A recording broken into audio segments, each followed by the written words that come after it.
Welcome back, alphas and prospective citizens alike. Mid-April brought Free Flight Weekend, and with it, a surge of new players, and a ton of questions on how to effectively play Star Citizen 3.1. Now, if you haven't enlisted yet, here's a couple of tips. Tap pause to see the naming guidelines. Like handles your in-game name, not Moniker. And you can get 5,000 in-game credits for free when you use that referral code. I'll throw it in the description for you. A lot of people lately have been coming to my channel looking for answers. Some common questions are, is Star Citizen worth it yet? Or, how do you add contacts? How do you party with your friends? Things like this. And a whole lot of questions that new players have. I mean, if you don't have a buddy online when you first log in, it can be kind of daunting. This game has a high learning curve, so today we're going to cover a few things. One, we're going to show you, is Star Citizen worth it? I'm going to give you some pros and cons, and then you can decide. Also, we're going to cover some tips and tricks that a lot of new players don't know about. Little things that happen so frequently that it really makes a big impact on your gameplay over the long term.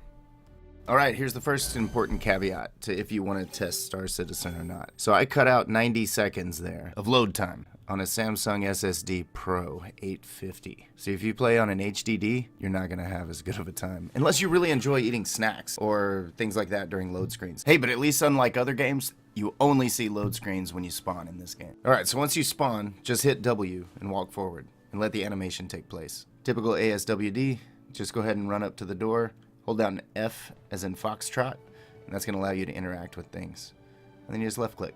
CIG calls that the inner thought system, and it just got to rework. So it's a little more intuitive and less immersion breaking, I guess. So go ahead and run downstairs. It doesn't matter where you spawn. Just find the stairs, head on down. Hold down left shift if you want to go fast. I want to go fast! There's an NPC. You can tell they just do random things around the station. They've added a lot more in this patch. Alright, so this is the main room, right? This is where you spawn your vehicles. Over here is administration. That's where you can check prices, buy and sell cargo. That dude Jim, as I call him, you can turn in quests to him, certain ones. These signs show, tongue twister, which strut you're on, which is important when finding your friends. Alright, let's check our ships. So hold down F, click on that, and then once you're in here, you're going to look for your ships. If you played a previous game session before this, and you need to make an insurance claim, start the timer now. Otherwise, we're going to go over and check out the cargo. Let's spawn a ship to carry it. Hey, but first, you want to learn some cool camera tricks? Alright, check this out. You got first person. You can hit F4 and go third person. You can also hit Z as in Z. Then you can free look around while you're in third person. You can lock that free look with Z. You can hold down F4 and use page up and page down and scroll up and down. You can use the arrow keys to go back and forth like this, and they'll actually go pretty far. Just for the purpose of the video, I didn't. Hold down F4 and tap plus and minus on your numpad, and you can zoom in and out. You can zoom in really far, actually. Check this out. And line it up with the arrow keys. Page up. Line it up just perfectly. Alright, now we're ready to build a Tinder profile. Come on, ladies. Start swiping right at Port. Oh, Lazar. Come on, slide up in those DMs on some Snapchat. No, I'm just playing. Alright, let's get back to work. But in all honesty, those camera controls really come in handy, especially when you're trying to land. Alright, so let's check the prices here. So you pull down on delivery locations, pull up one of your ships. You can see here how much you can actually carry in it. Smaller ships like the Aurora carry less, and bigger ships carry more cargo. But you also have to balance risk versus reward. Not only could you get killed, but the game could crash. Or they could reset the servers to run another test. This is an alpha test, after all. So you gotta be prepared for that and have some patience. But man, this game can be so much fun. Alright, let's go ahead and load up the cutlass. Let's buy some medical supplies. You can sell those pretty much anywhere. Like I always say, never invest more than 1/3 of your current money into one of these cargo runs. You could get killed, the game could crash. Check the vehicle spawn terminal if you forgot what pad you're on. I often do. Hey, let's show you something else here. This is super important for new pilots. Hit escape, options, go over to controls, up at the top. And you're going to grab the scroll bar and just pull it all the way down. And then from there, kind of scroll up with the wheel mouse. Alright, we're going to look for flight. Grab the main one for flight. It'll pull all the sub-menus as well. Alright, you're going to grab that and pull that down. I moved mine to 0.5 to get started. Also, you want to change probably the next 2 items underneath it. Maybe the next 3. Alright, set these up. Make it feel like something that's not going to be overly sensitive. If you have a DPI mouse, you can always compensate that way. But you really want to get these set first before you think about the DPI. on your mouse. Next, game settings, if you want to be able to fly and not get frustrated. Okay, so scroll all the way down to the bottom. You're going to look for the gimbal lock. Okay, by default it's on no, which means you're going to have this weird floating cursor when you try to fly, and it really frustrates a lot of new players. So if you want it to kind of be more normal, like PlanetSide 2, Tank Buster on a Liberator, right, versus the Vector that like floats around, that's what you want to change. Next, we're going to graphics settings. Double check. I'm running medium. I'm running on a MSI 1070 Ti. I got an overclocked to i5. I got 16 gig of RAM. So I'm running medium. All right, so double check that. It still looks gorgeous, as you can see from the footage. But pick what's right for your system. And make a final check of any key bindings you need to memorize. You go to advanced down there at the bottom, and you can see the things that require modifiers, like hold down left to alt, for example. Well, any new player who's watched this first 6 minutes is ready to play. Let's get this show on the road. So some of this I'm going to skip. That way you guys can invest less time learning and spend more time playing. We follow the signs to our ship, hit the airlock, run out onto the flight deck, and get ready for takeoff. So for this experience, I chose the Cutlass Black. It's a great intermediate ship. It's got a good balance of cargo capacity, which holds 46. That's a pretty good amount. It's quite a bit. It's got good balance of firepower, shields. It's a multi-crew experience if you want, or solo, and you can stuff a vehicle inside it, a couple of small ones. Now, a lot of people might gawk at the $105 price tag on this ship, but here's the thing: if you ever played Warcraft and you played it for like, I don't know, a year, you spent over $100. So it's really not as much when you kind of think of it in relation to other games that you've invested in. The big difference is those games are already polished. This game, you get to be a part of the process, right? Have your voice be heard, test it as it's being built. All right, so first thing you want to do, power up your ship, make it flight ready. Hold down F like I told you about. Look down, look for flight ready. Click that. Or pro tip, you can go into your options, and from there, you can look for flight power, and you can bind it. I bound it to F3 with a double tap, so I can turn on my ship, turn it off with just a double tap and F3. It saves you the trouble of looking around the dashboard every time you jump in a new ship. Plus, there's a cool trick you can do with it. Alright, spacebar up, control down. Lift those landing gears with N as in November. Go ahead and bring up the star map. Hold down left and right click if you want to drag it around or move it. Zoom in and out with wheel mouse. We're going to click Daymar, and then we're going to set as destination.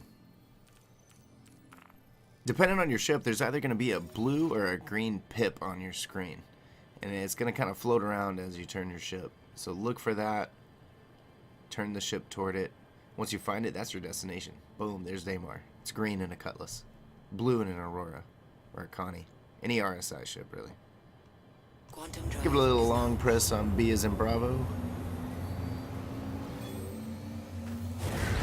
Hold on to your lunch. And it's a short jump to get to Daymar.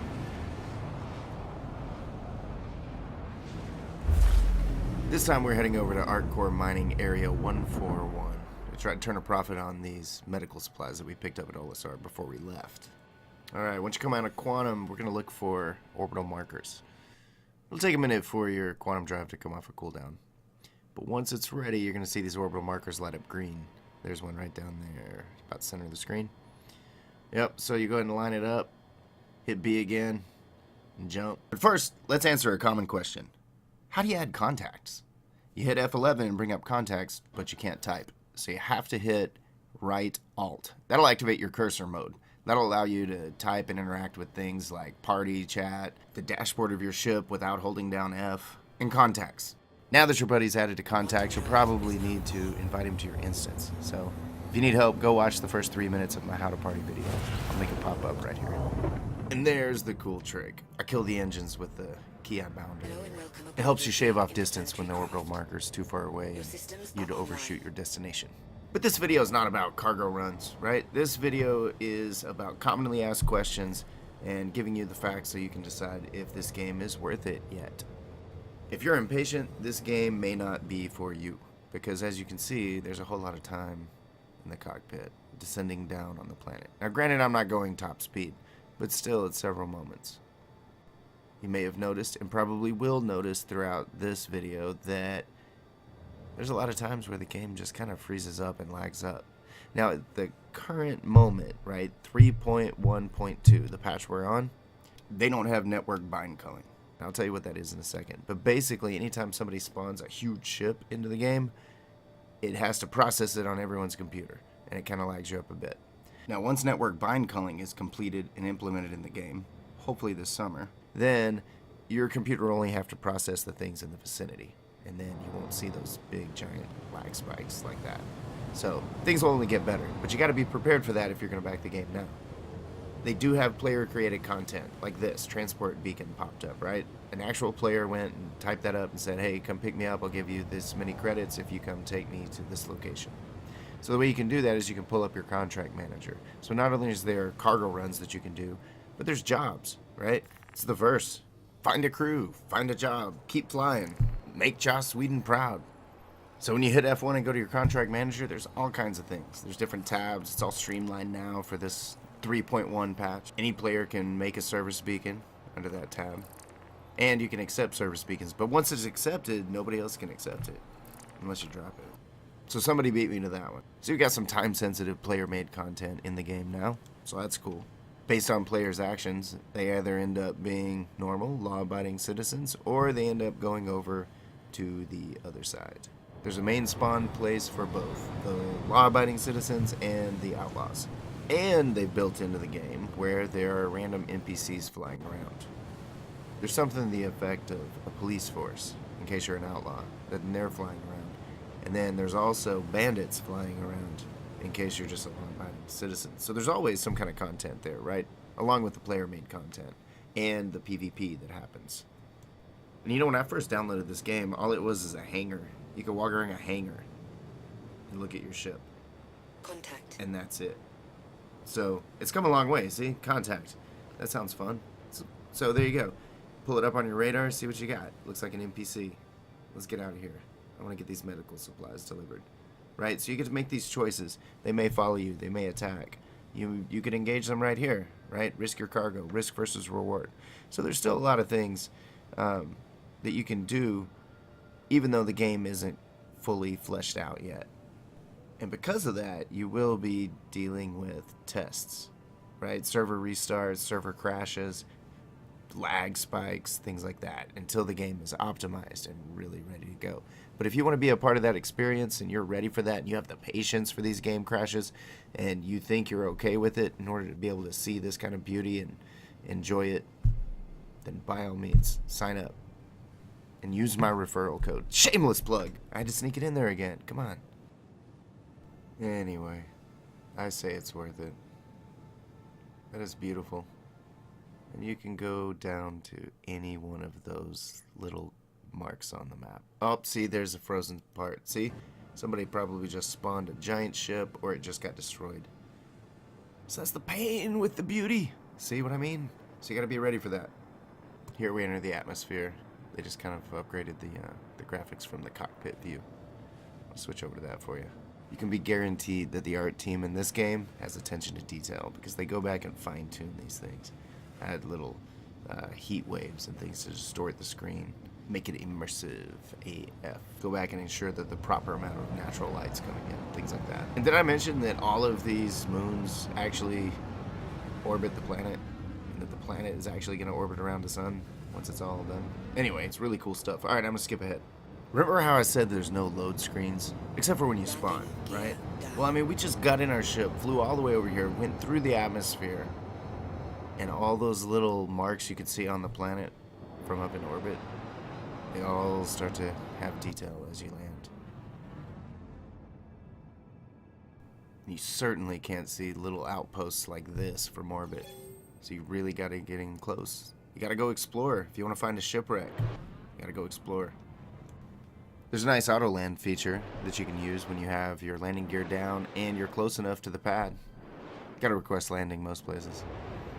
But it's really cool because you can just hold down N as in November once you have it lined up, and then the AI takes over and it just lands your ship for you, so that way you don't have to risk your precious cargo. This outpost needs their medical supplies, damn it! So I kill the engines, hop out of the seat, and it's H, by the way, to get out of your seat. Man, all my friends ask the first night they play, Just remember H to hop out of your chair. So this is a pretty standard cargo run. Man, the props team's been hard at work. Look, they added some more stuff.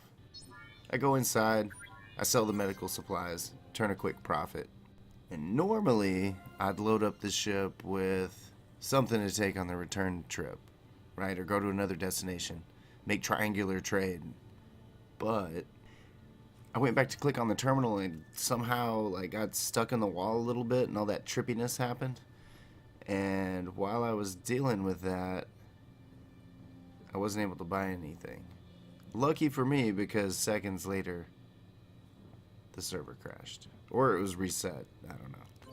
But either way, I would have lost all my cargo. It's kind of funny that the raw unpolishedness of certain parts of this game actually slowed me down just enough to where I couldn't complete the purchase before the server crashed. So, I didn't lose any of my stuff. But you know what? Actually, with the new patch, what's interesting is they say they added some persistence. So if you're actually in your ship when it crashes, you get 10 minutes to get back in. So that's cool. Because that's huge for us. If you haven't played this game in the past, yeah, just trust me, that's huge. But this time, the server just went down while I was trying to buy. So remember that thing I said about wanting to have an SSD for this game? Well, if you have an HDD, it would be that much more infuriating if the game crashed on you, because it would take so much longer to get back in, like 3 to 4 times as long. And with a nice SSD, decent rig, it's taking me a minute and a half to get in. So let's skip this. This time it was actually 51 seconds. So after I respawn, I go out the door, and then somehow, bam, blood loss. I don't know how. I walk over to this guy, help! Didn't even make it. No clue what happened there, but at least I didn't waste too much time.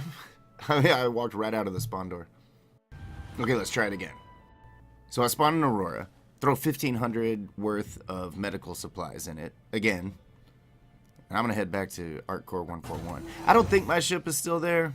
I mean, it's possible. I don't know, but I'm going to go check it out. So I'm taking the Aurora. I'm going to go down there. If the other ship is still there, I'll just swap them out and claim this one, because it's got a fast timer now with the new rework.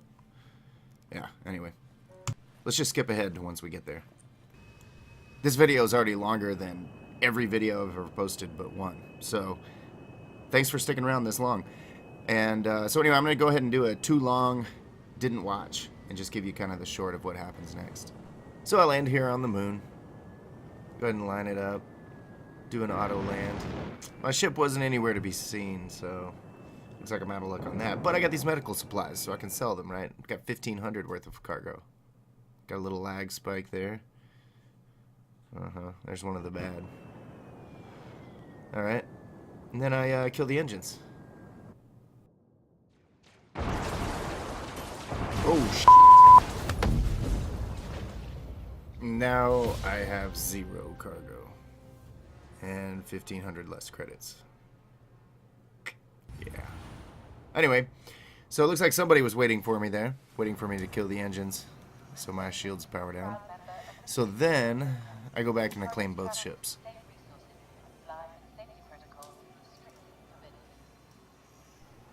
What's more fun in a video game than going and getting revenge, right?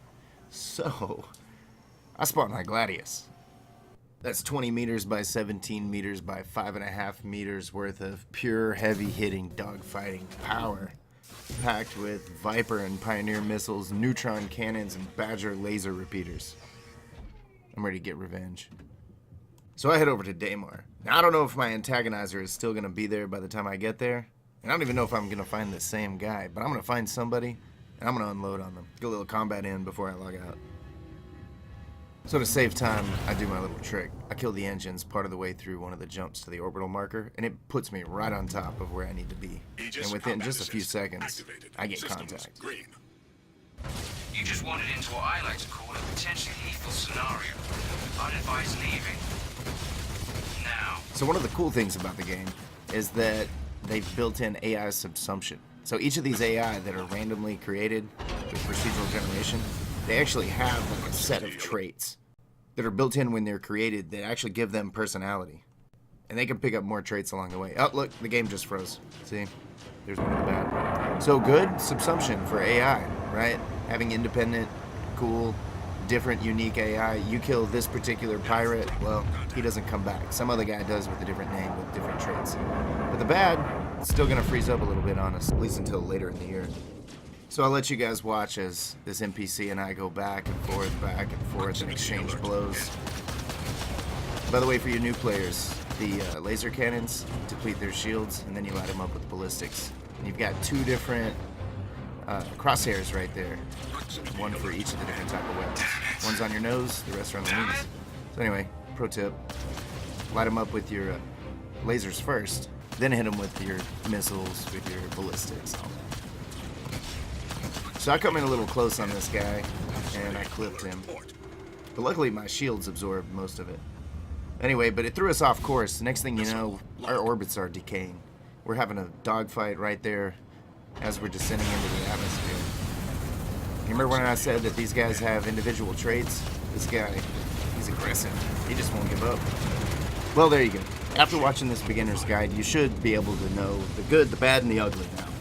And you know what to expect from it, right? You know which game mechanics are already built into the game. You know that they're polishing and still working on other mechanics to be coming down the pipeline later. You know that CIG is balancing a working game as well as developing the future mechanics. So there's gonna be growing pains along the way, we shall say, right? There's gonna be game crashes. There's gonna be tests that they run on the servers and they need to restart them. You're gonna lose your cargo. You're gonna have some frame spikes where everything might just freeze for a couple of seconds, especially depending on your rig. But there's nothing you can do about it until object container streaming comes in and network bind color. But if you're impatient like me and you want to play the game now, and you want to learn the game mechanics step by step as they're rolled out, because there's a lot to learn, like as you can see from this, right? So I'd rather just learn it piece by piece. So to me, it's worth it. But you have to decide for yourself. So hopefully I've laid forth enough information here in front of you to help you make that decision. And you learn some tips and tricks along the way that will help you have a more pleasant gameplay experience in Alpha. All right, let's see the conclusion of this epic battle.